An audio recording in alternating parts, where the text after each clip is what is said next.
আবার ৩১৭ জন শিক্ষক শিক্ষিকার চাকরি বাতিল। খবরটা নিশ্চয়ই দেখেছেন, দুদিনের পুরনো। না, এবার সমতল না, এবার পাহাড়। অর্থাৎ আকাশ বাতাস পাহাড় সমুদ্র সমতল, কোথাও কোনো জায়গাকে আমরা ছাড়িনি, বাঙালি তো।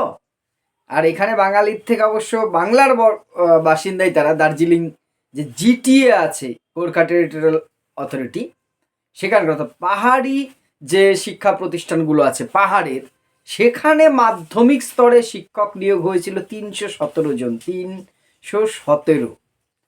সেখানেও মোটামুটি ঘাবলা হয়েছে আর কি, দুর্নীতি। যাই হোক, সেটা নিয়ে অনেক দিন ধরেই একটা হইচই পড়েছিল। তারপরে সেটা বিচারপতি কলকাতা হাইকোর্টের সম্ভবত বিশ্বজিৎ বসু, উনি সিবিআইয়ের প্রথমে নির্দেশ দিয়েছিলেন। যাই হোক, সেটা বাদ হয়। বিধাননগরে প্রথম কলকাতা বিধাননগর থানায় প্রথম এটার একটা অভিযোগ দায়ের হয়, পরে সিআইডি তদন্ত করে। বেশ কিছু এখানেও মিডলম্যান চাকরি চোরেদের নাম উঠে আসে। যাই হোক, সেটা আমি রাজনীতির অ্যাঙ্গেলে যাচ্ছি না, যারা দুর্নীতি করেছে তাদের কথাই বলছি। এবং জিটিএর সেই দুর্নীতির দায়ে কিন্তু কলকাতা হাইকোর্ট সেই নিয়োগও বাতিল করে দিয়েছে। কতজন? ৩17 জন। অর্থাৎ আমরা কিন্তু মোটামুটি বাঙালিরা একটা জায়গায় রেকর্ড করছি, আমরা কোনো জায়গায় ছাড়বো না। সমতল, ওই সুন্দরবন, ডুয়ার্স, সব জায়গার ছেলে মেয়েদের, পুরুলিয়া, কলকাতা, সব জায়গার ছেলে মেয়েদের চাকরি যাবে। পাহাড়ের কেন বাদ থাকবে? পাহাড় তো আমাদের পশ্চিমবঙ্গের অবিচ্ছেদ্য অংশ। এটা যেমন আমরা মানি, তাহলে দুর্নীতি বা নিয়োগের ক্ষেত্রে, চাকরি বাতিলের ক্ষেত্রে তাকে আমরা এক সারিতে রাখতে পেরেছি। এটা কিন্তু আমাদের একটা মানে বেশ বাঙালি হিসেবে সমতা রেখেছি, আমরা কাউকে বঞ্চিত করিনি, তাই না? এটা বলাই যায়। যাই হোক, এই হচ্ছে মোটামুটি ৩১৭ জনের চাকরি গেছে। বিষয়টা দেখছিলাম আর ভাবছিলাম আমরা কোথায় যাচ্ছি, কি করছি এবং এর ইম্প্যাক্টটা কি পড়ছে। অর্থাৎ আমি বারবার একটা কথা বলছিলাম, আপনাদের আতঙ্কিত করবার জন্য নয়। যে ২০১৬ নিয়োগটা হয়েছিল, সেটাও এই ধরনের কাহিনীর জন্য বাদ হয়েছে। তার আবার নতুন করে পরীক্ষা হাইকোর্টের ডিভিশন বেঞ্চ, সুপ্রিম কোর্টের নির্দেশে যা ঘটছে, সেটা হচ্ছে ২০২৫ সাল নিয়োগটা ঘটছে।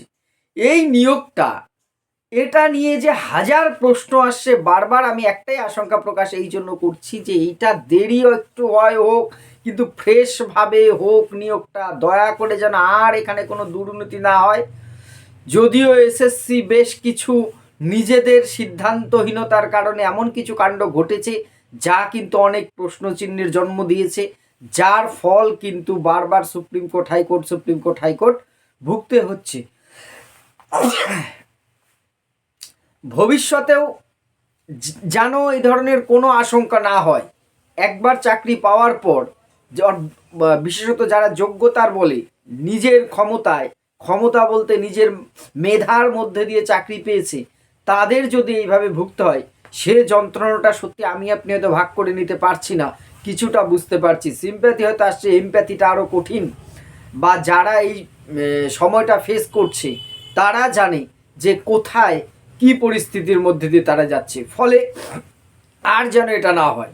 আসুন আমরা এই জায়গাটাই এসএসসিকে অনুরোধ করি, সবার কাছে অনুরোধ, এই চাকরি যারা বিক্রি করছেন এই চোরগুলোর কাছে অনুরোধ, অন্য জায়গায় আপনারা যা পারছেন চুরি করছেন, কোনো কিছু ছাড়বেনও না, আমাদের বলায় না বলায়, যা করুন, দয়া করে শিক্ষকতার জায়গাটাকে ছাড় দিন। এবার অনেক হয়েছে। যোগ্য যারা আছে মেধার ভিত্তিতে, সে যে মত যে পথ যার হোক না কেন, শুধুমাত্র যোগ্যতার বলে বিদ্যালয়ে যাক, তারা শিক্ষাদান করুক, তাদের কাছ থেকে কিছু শিখুক। এই দুর্নীতির জায়গাটা, আর কোর্টকেও আমি বিচার ব্যবস্থাকে সম্মান রেখেও বলছি, বিচার ব্যবস্থাও সেই আগের দিনও বললাম, ধরি মাছ নাচুই পানি, এই যে এই ধরনের কুমিরডাঙ্গা খেলে লাভ নেই। একটা কড়া পদক্ষেপ নিন, যারা এরকম করেছে তাদেরকে একটা দৃষ্টান্তমূলক শাস্তি দিন, যাতে ভবিষ্যতে চাকরি বিক্রি করতে এবং চাকরি কিনতে দুজনাই ভয় পায়। যারা বিক্রি করেছে তাদের কঠোরতম শাস্তি দিন, এবং যারা চাকরি কিনেছে যদি প্রমাণিত হয় তাদেরকেও কঠোরতম, অন্তত এ রাজ্য সরকারের কোনো চাকুরি তারা যাতে শিক্ষা দপ্তরে বা অন্য কোনো দপ্তরে না পায়, এমন একটা দৃষ্টান্ত স্থাপন করুন। দেখবেন চোরেরা বিক্রি করতে আসলে আমি কিনতে ভয় পাবো, যে না, আমি যদি একবার ধরা পড়ে যাই এই চাকরি তো গেল, আমি জীবনে আর কোনো চাকরি করতে পারবো না। একটা কঠোর আইন যদি না আসে, তাহলে কিন্তু এটা একদম এইরকমই চলতে থাকবে। যোগ্যরা এরকম ভুগবে। এটা কোনো দিন একটা দেশ, একটা রাজ্য, একটা জাতির জন্য ভালো হতে পারে না। জানি না এইভাবেই চলতে থাকবে কিনা। আজকে 26,000, কাল 32,000, কালকে 317, এর পরের দিন কে অপেক্ষা করছে? চাকরি পেয়েও তো নিশ্চিত অনেকে ঘুমোতে পারছে না বা পারবে না। এইটার থেকে আমাদের বেরোনোর দরকার আছে। দেখা যাক ভবিষ্যৎ কি হয়। আপনাদের মতামত জানাবেন। ধন্যবাদ।